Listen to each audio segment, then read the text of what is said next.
Class 12th Bihar board का question answer करेंगे इस वीडियो में। चैप्टर नंबर 8 से चैप्टर नंबर 10 तक प्रोज पार्ट का है। इंग्लिश का क्वेश्चन आंसर तो चैप्टर नंबर 8 में है फायर हिम, जिसका मतलब होता है आग स्तुति, और यह लिखा गया है KKN दारूवाला के द्वारा। इस पोएम को लिखने वाला पोएट है KKN दारूवाला। पहला question, what is the fire's debauchery? आग की दुष्टता क्या है? तो आग की दुष्टता क्या होगा? इन हिंदुओं में B consign the dead bodies to the fire. Be consign हम लोग समर्पित करते हैं द डेड बॉडीज मृत शरीर को, टू द फायर आग में, टू बर्न कम्प्लीटली पूरी तरह से जलने के लिए, बट लेकिन द फायर आग जो है समटाइम्स फॉरगेट्स इट्स डेड आग भूल जाती है कुछ समय के लिए इट्स डेड अपने मृतकों को, एंड लिव्स और छोड़ देती है the dead bodies half burned मृत शरीर को अध जला। इन हिंदू में B consign dead bodies to the fire to burn completely पूरी तरह से जलने के लिए हम देते हैं, but the fire sometimes forgets its dead and leaves the dead bodies half burned. Question number two क्या कहता है कि how did the passer by get frightened? मतलब कैसे, पासर वाई मतलब राहगीर जो रास्ते पर चलते हैं, गेट फ्राइटनेड मतलब भयभीत है।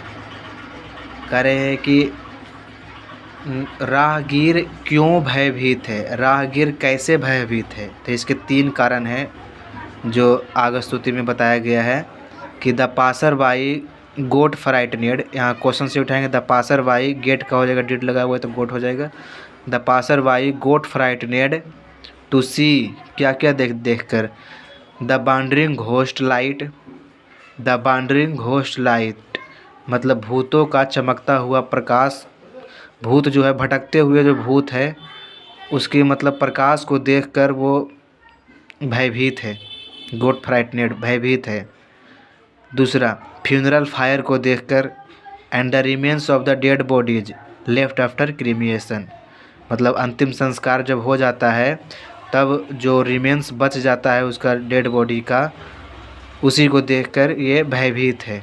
तो 3 कारण कहेगा कि how did the passer by get frightened, तो 3 कारण बताना है। पहला, द बांडरिंग घोस्ट लाइट को देखकर, to see wandering ghost light, funeral fire and the remains of the dead bodies left after cremation. तीसरा question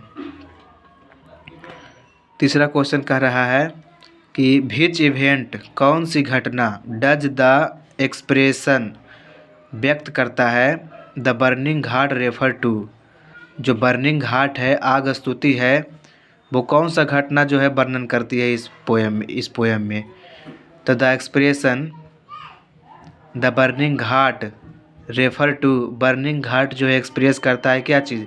the cremation of dead bodies of the हिंदुओं के मृत शरीर का जो अंतिम संस्कार किया जाता है, उसी को यह पोएम जो है रेफर करता है, वर्णन करता है, एक्सप्रेस करता है।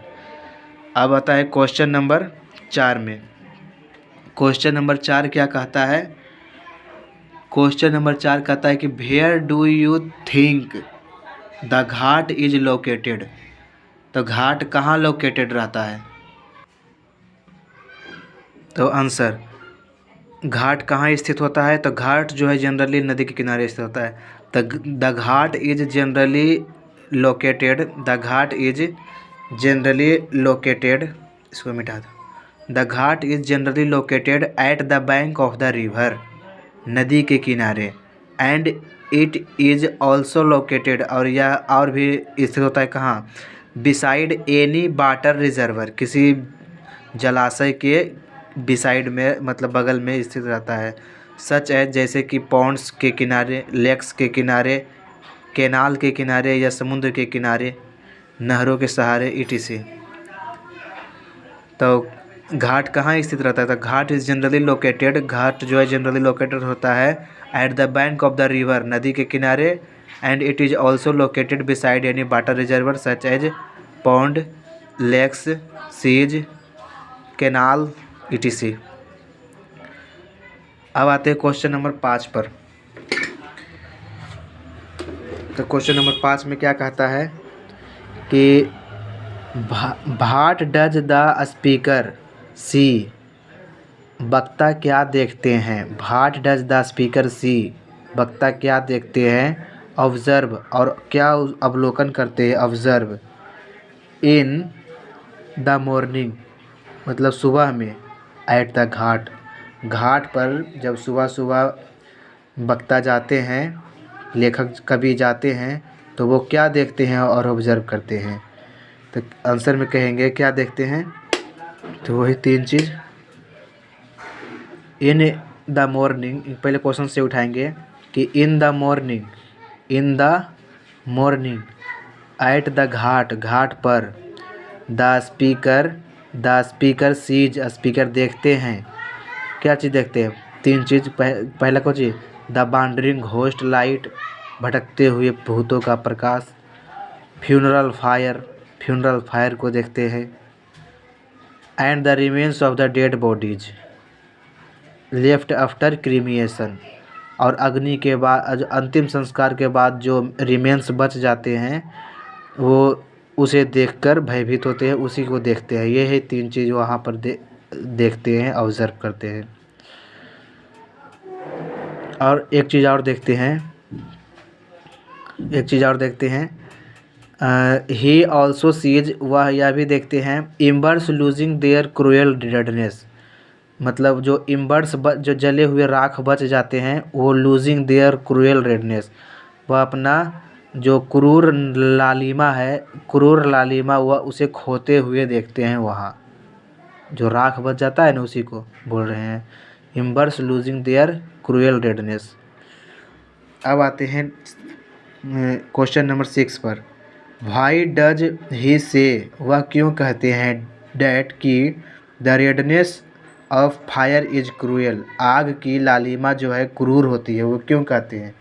तो आग की लालिमा को क्रूर क्यों कहा जाता है, क्योंकि वह आग में कोई किसी भी चीज़ को डालते हैं तो उसे जलाकर राख में बना देता है, कुछ भी नहीं छोड़ता है जो कुछ भी इसमें समर्पित किया जाता है। तो कहेंगे कि the fire turns everything to ashes, ashes, the fire, आग जो है, टर्न्स बदल देता है, एवरीथिंग जो कुछ भी इसमें डाला जाता है, टू आसेज, आसेज मतलब राख में, भाट इवर कंसाइंड टू इट, जो कुछ भी इसमें समर्पित किया जाता है, इट स्पेयर्स नथिंग, या इसमें डालने के बाद कुछ भी नहीं शेष बच पाता है, इट स्पेयर्स नथिंग, कुछ भी शेष नहीं बचता है। सो इसलिए स्पीकर सेज, वक्ता कहते हैं या कवि कहते हैं क्या, डैट कि the redness of fire is cruel, आग की लालिमा क्रूर है। क्वेश्चन नंबर 7 पर आते हैं। कह रहा है इन भाट सीन, किस दृश्य में, does the fire forget it's duty, किस दृश्य में आग जो है अपना ड्यूटी फॉरगेट भूल गया है। तो किस दृश्य में जो है भूल गया है, अधजला छोड़ देता है, जब जो कुछ भी इसमें अगर मृत शरीर को इसमें डाला जाता है तो अधजला छोड़ देता है, बस वही लिखना है। तो इन हिंदू में B consign the dead bodies to the fire to burn completely, करें हिंदुओं में बी कंसाइन हम लोग समर्पित करते हैं द डेड बॉडीज, मृत शरीर को, टू द फायर, आग में, टू बर्न कम्प्लीटली, पूरी तरह से जलने के लिए, बट द फायर, लेकिन आग जो है, समटाइम्स फॉरगेट्स इट्स डेड, आग जो है कुछ समय कुछ जो है फॉरगेट्स इट्स डेड, कुछ समय के लिए अपना डेड मृतकों को भूल जाती है और छोड़ देती है, ऐसे ही अधजला छोड़ देता है। सो इसलिए इन दिस सीन, इसी सीन में the fire forget it's duty, अपना ड्यूटी जो है भूल जाता है। क्वेश्चन नंबर 8 पर आते हैं। क्वेश्चन नंबर 8 में कह रहा है भाई डिड ही कंसाइन, वह क्यों मानते हैं his first born to his first born, अपना प्रथम जन्मे बेटे को टू द फ्लेम। कह रहा है कि जो कवि है वे अपने प्रथम जन्मे बेटे को क्यों आग में डालते हैं, फ्लेम आग में क्यों डालते हैं, आग में क्यों डिस्पोज करते हैं। जबकि कवि जो थे वो पारसी धर्म के थे, उनको टावर ऑफ साइलेंस पर ले जाकर छोड़ देना चाहिए, लेकिन वो आग में क्यों डालते हैं अपने प्रथम जन्मे बेटे को, क्योंकि वो मर जाते हैं इसलिए, ऐसे ही नहीं। तो the fire was a Parsi, the poet was a Parsi, कवि जो थे एक पारसी थे, धर्म उनका पारसी था। इन पारसी में the dead body disposed, the dead body मतलब मृत शरीर जो है डिस्पोज्ड ऑफ, ख़त्म किया जाता था, डिस्पोज्ड ऑफ कर दिया जाता था at the tower of silence, tower of silence पर जाकर धर दिया जाता था। But the nearest tower of silence, लेकिन जो नियरेस्ट टावर ऑफ साइलेंस जो था इज 1000 माइल अवे, 1000 मील दूर था, from the poets residence, poet के रेसिडेंस से, पोएट के घर से 1000 माइल अवे, 1000 मील दूर था। सो इसलिए अंडर कंपल्सन, इसलिए मजबूरी में आकर ही कंसाइंड हिज फर्स्ट बॉर्न, वह समर्पित कर देते हैं अपने प्रथम जन्मे बेटे को टू द फ्लेम, आग में। इसमें क्या हुआ कि इनके बेटे मर जाते हैं, जो छोटे होते हैं मर जाते हैं। तो ये पारसी धर्म के थे, ये टावर ऑफ साइलेंस पर जाकर छोड़ दिए जाते थे और मृत शरीर को, लेकिन ये जो है आग में जो है जला दिए। क्यों? अंडर कंपल्सन, ये मजबूरी में आकर, अंडर कंपल्सन मतलब मजबूरी में आकर ये अपने प्रथम जन्मे बेटे को आग में डाल देते हैं। क्यों डालते हैं? क्योंकि यह जो टावर ऑफ साइलेंस था इनके घर से, इनके रेसिडेंस इसके घर से बहुत दूर था, 1000 माइल अवे, 1000 मील दूर था, वहाँ तक वो जा नहीं पाए और अंडर कंपल्सन मजबूरी में आके ही consign his first born to the flame. अब क्वेश्चन नंबर 9 पर आते हैं। तो क्वेश्चन नंबर 9 कहता है what did the fire hymn said to the speaker.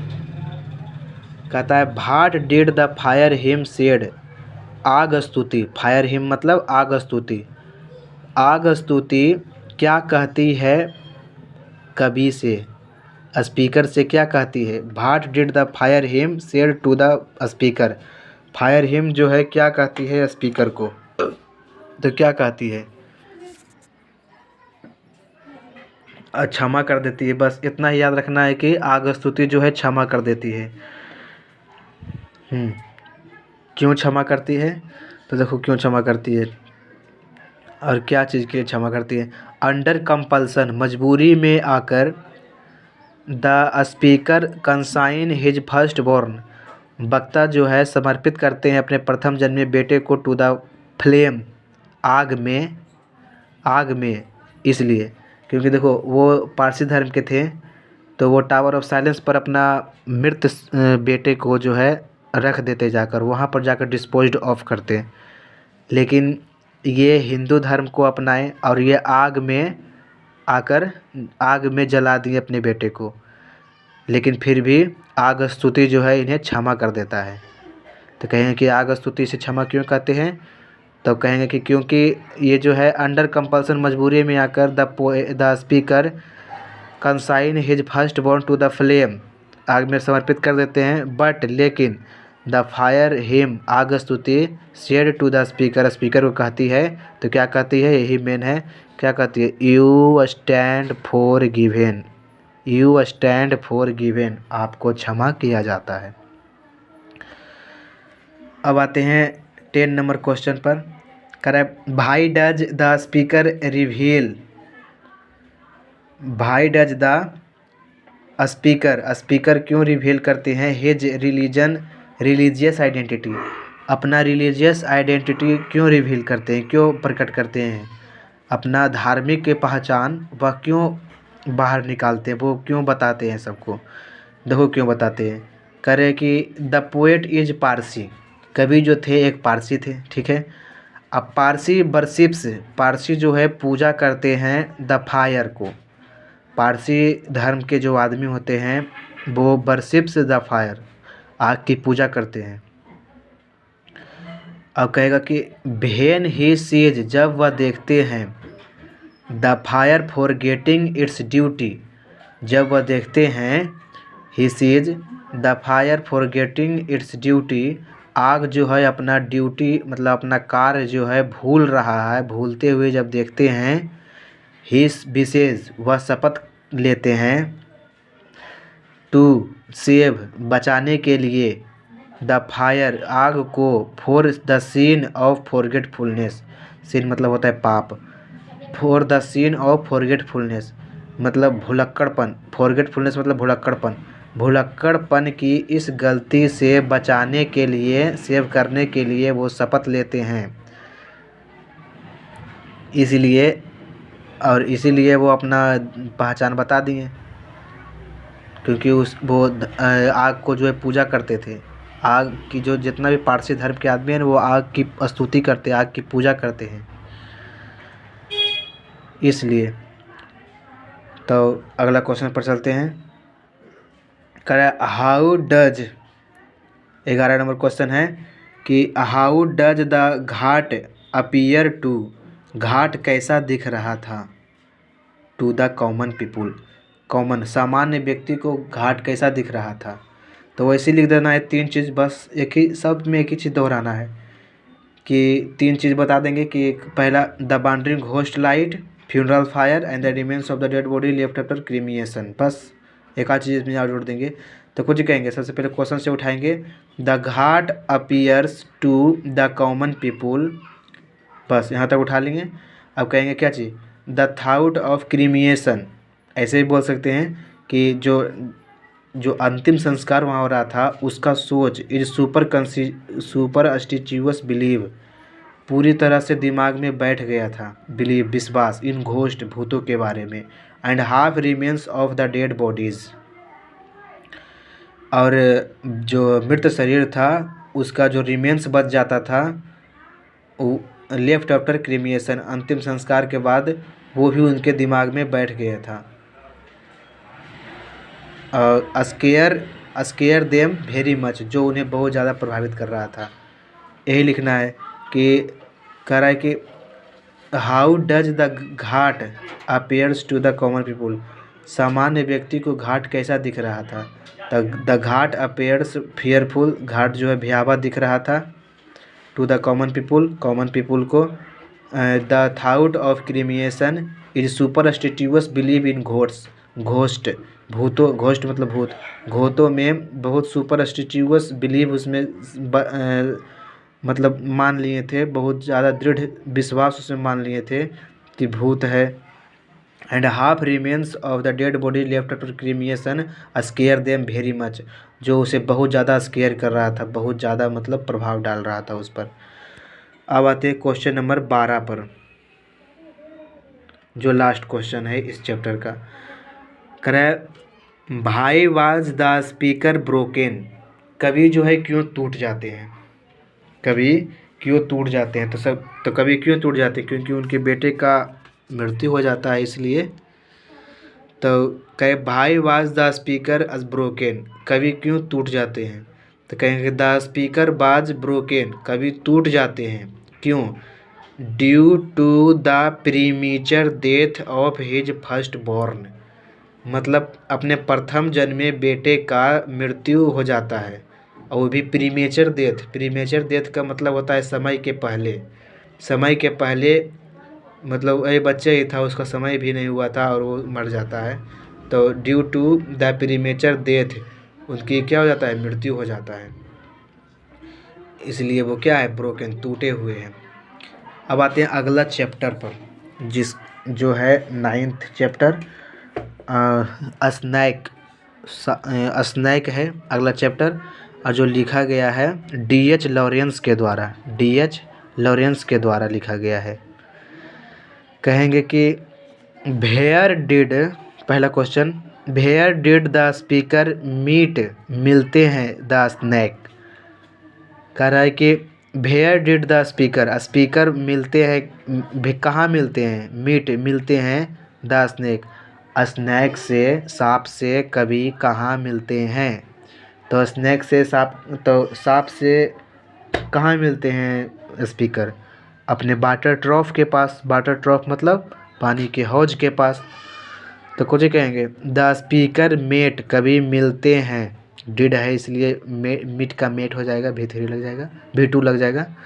तो the speaker met the snake, speaker मिलते हैं सांप से एट हिज वाटर ट्रॉफ, बस एट हिज वाटर ट्रॉफ, उनके पानी के हौज के पास।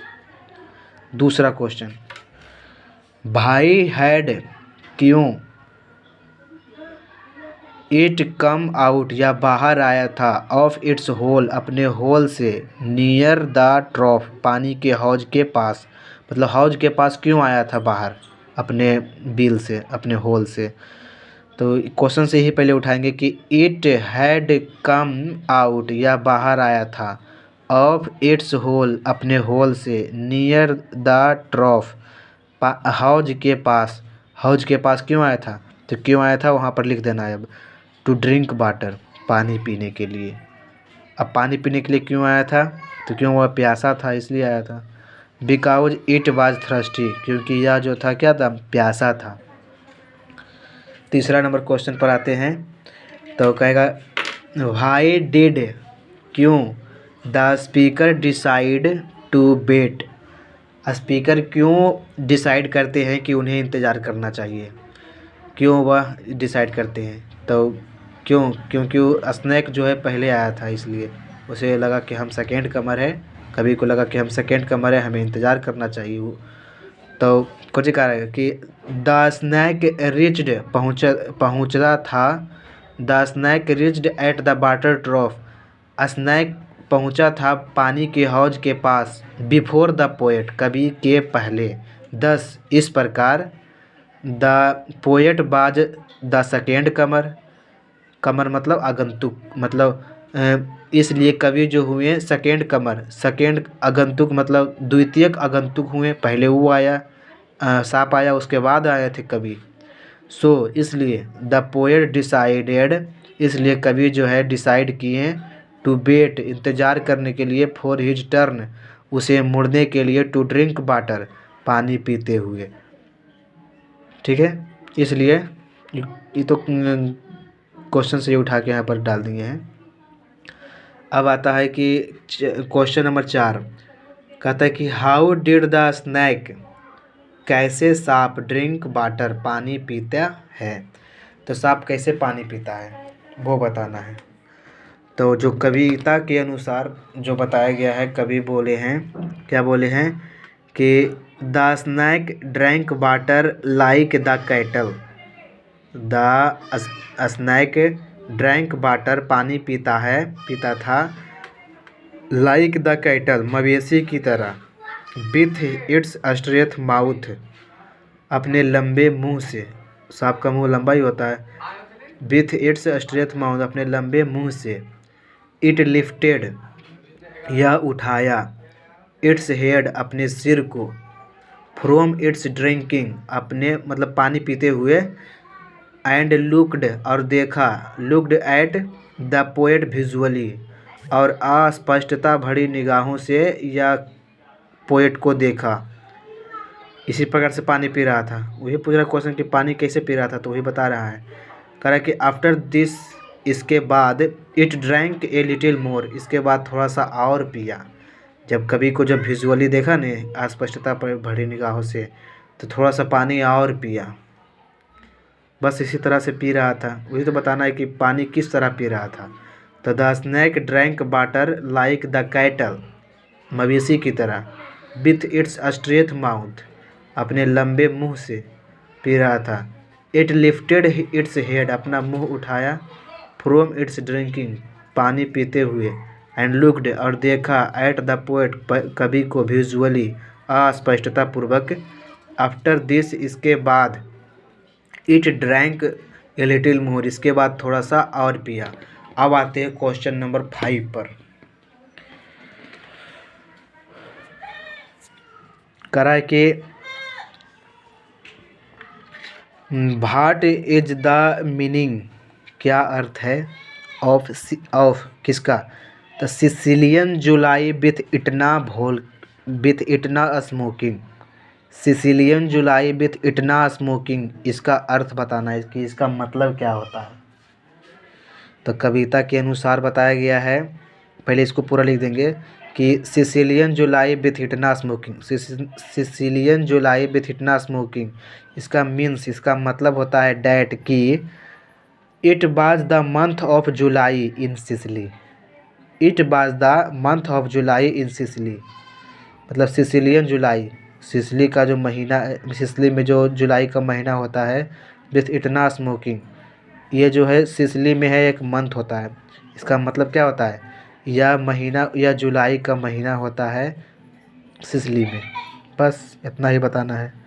और कुछ इसमें ऐड करेंगे कि it was as hot as it is, यह उतना ही ज़्यादा गर्म होता है भेन जब वोल्केनो ऑफ इटना इरप्ट, जब ज्वालामुखी, वोल्केनो मतलब होता है ज्वालामुखी, जब वोल्केनो ऑफ इटना इरप्ट, जब इटना का जो ज्वालामुखी होता है वो बाहर निकलता है, उसी प्रकार से उतना ज़्यादा ये गर्म होता है। ठीक है, इटना स्मोकिंग। और 6 नंबर में है क्वेश्चन, करे व्हाट इज़ द बिलीव कौन सा विश्वास prevailing in Sicily about A snack. करे सिसिली में, इन सिसिली में अबाउट ए स्नैक सांप के बारे में कौन सा विश्वास है, क्या मान्यता उसमें है, क्या माना जाता है। तो कहेंगे कि जो सिसिली में क्या होता है ना कि काला नाग, काला सांप को कहा जाता है कि यह बहुत अच्छा, यह इनोसेंट है, निर्दोष होता है, इसको कुछ नहीं करना चाहिए। लेकिन वही गोल्डन स्नेक आ जाए, सुनहरा सांप, तो वो कहता है कि बहुत जहरीला है, इसको मार देना चाहिए। तो वही लिखा गया है यहाँ पर कि इन सिसिली, क्वेश्चन से उठाएंगे, इन सिसिली इट इज़ बिलीव्ड, ऐसा विश्वास किया जाता है डैट की, क्या विश्वास किया जाता है, the black snake was innocent, काला सांप जो होता है वो इनोसेंट होता है, but the golden snakes are venomous, venomous का मतलब होता है जहरीला। So the golden snakes must be killed, इसलिए सुनहरा सांप को अवश्य मार देनी चाहिए। हाँ, उसके बाद फिर है 7वां नंबर क्वेश्चन, कह रहा है क्या कि why did speaker like the snake. Why did the speaker like the snake, speaker जो है सांप को कैसे पसंद करते हैं, मतलब जो स्पीकर है ना वो सांप को पसंद करते हैं। तो कैसे उसे लाइक करते हैं कि the speaker liked the snake को पसंद करते हैं, बिकॉज क्योंकि ही कंसीडर्ड उसे मानते हैं, द स्नैक सांप को एज हिज गेस्ट, अपना गेस्ट मानते हैं। जो पानी पीने आया था वाटर ट्रॉफ के पास तो वो अपना गेस्ट मान लिए थे। He consider the snake as his guest, अपने गेस्ट मानते हैं।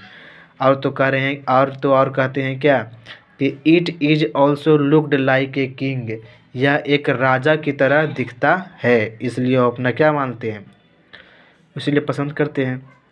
Question number 8, do you think, क्या आप सोचते हैं, क्या सोचते हैं, the speaker had a conflict, speaker के पास एक कन्फ्लिक्ट था। कन्फ्लिक्ट का मतलब होता है कि उलझन। इन माइंड, उसके दिमाग में क्या कोई उलझन था। तो कहेंगे यस, उनके पास उलझन था। तो क्या उलझन था, the speaker had a conflict, एक स्पीकर के पास एक उलझन था।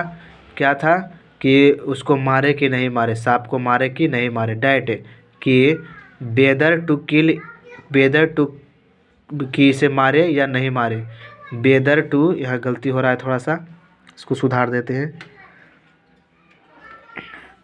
बेदर टू WH बेदर WH बेदर बेदर टू किल इट और नॉट WHEATHER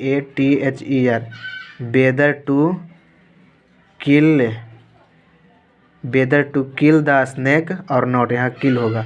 बेदर टू किल द स्नैक और नॉट, कि इस सांप को मारे या नहीं मारे, यही उनके दिमाग में बैठ गया था, यही कन्फ्लिक्ट चल रहा था।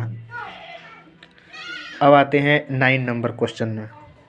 तो 9 नंबर क्वेश्चन क्या कहता है कि भाट बाज हिज रिएक्शन, उनका क्या रिएक्शन था आफ्टर हिटिंग द स्नैक, सांप के मारने के बाद उनका क्या रिएक्शन था।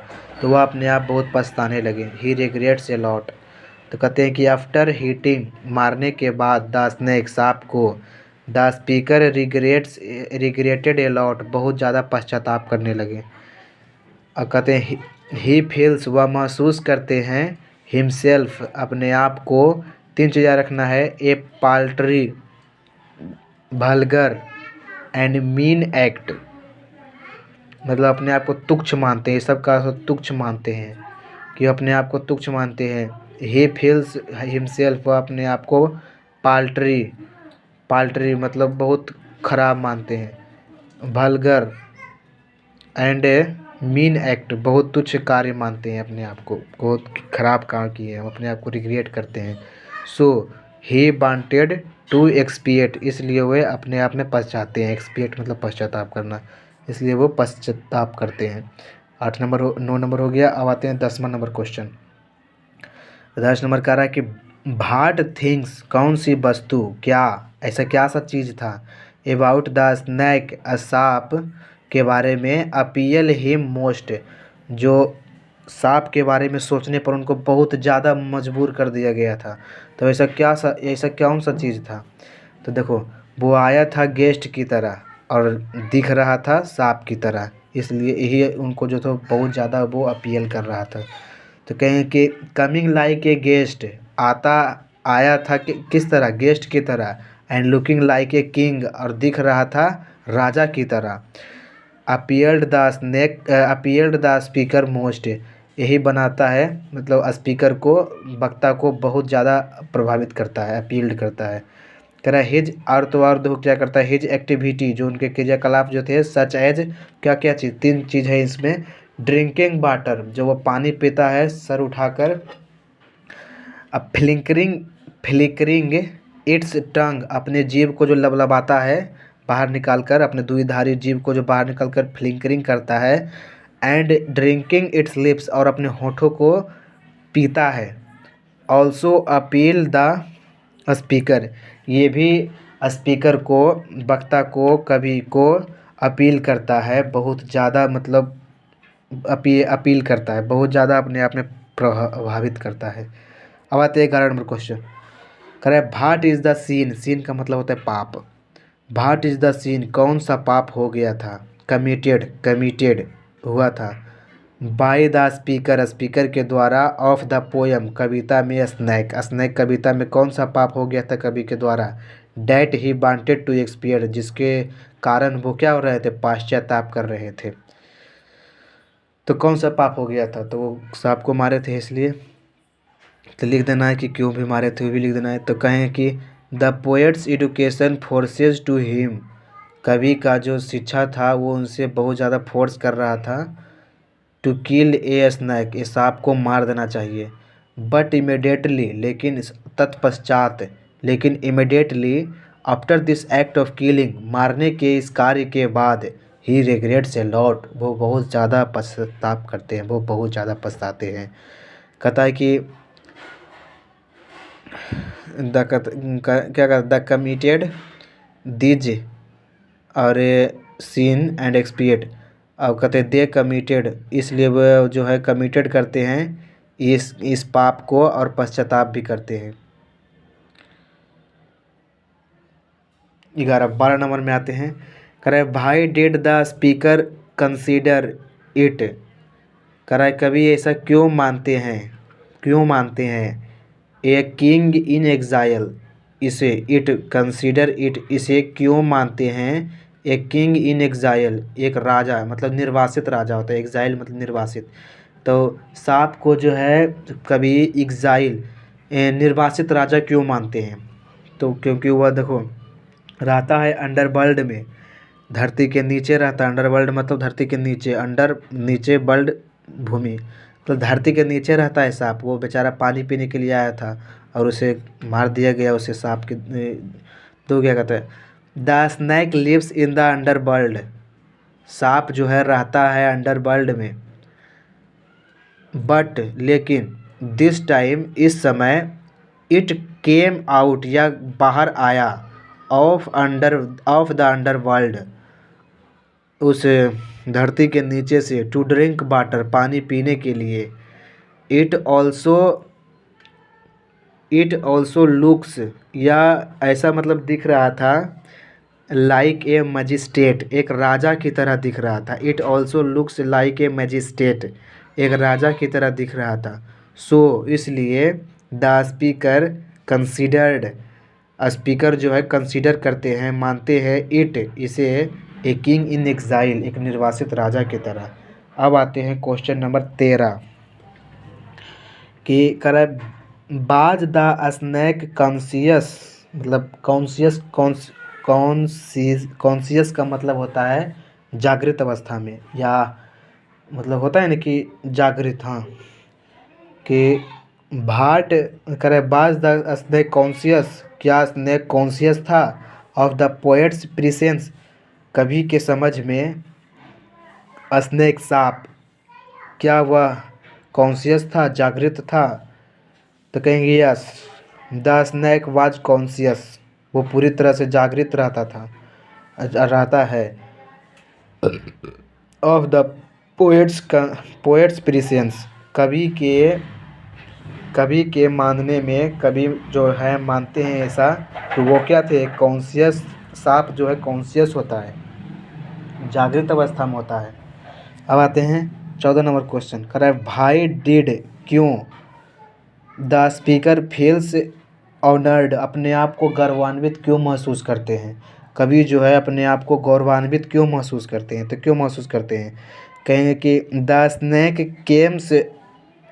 कम्स, सांप आता है, टू द वाटर ट्रॉफ, पानी के हौज के पास, टू ड्रिंक वाटर, पानी पीने के लिए, है न। अब कहते हैं द पोएट थिंक्स, कवि सोचते हैं, it is a great blessing, यह बहुत बड़ा ब्लेसिंग है, आशीर्वाद है, ऑफ गॉड्स, भगवान का। सो इसलिए ही फील्स ऑनर्ड, इसलिए वह अपने आप को क्या कहते हैं, ऑनर्ड, अपने आप को गौरवान्वित महसूस करते हैं। Thank you. इस चैप्टर में 8 और 9वां चैप्टर लिया गया है और एक चैप्टर और बचा है, मैं उसे भी अभी ही कर देता हूँ।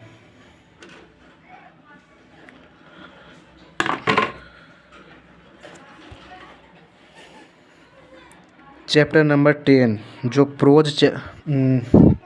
पोएट्री पार्ट का, 12th क्लास के पोएट्री पार्ट का जो अंतिम चैप्टर होता है, जिसका नाम है माई ग्रैंड मदर्स हाउस।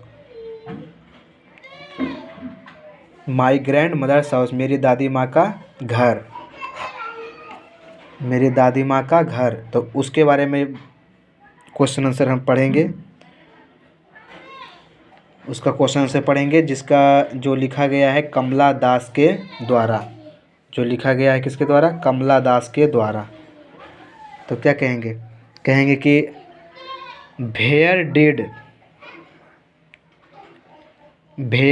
पहला क्वेश्चन है, where did the speaker once received love, करा कि स्पीकर कहाँ वंस रिसीव्ड लव, प्यार पाती है, वक्ता, ये जो इंडियन पोएट है, ये जो कमला दास है वो इंडियन पोएट है।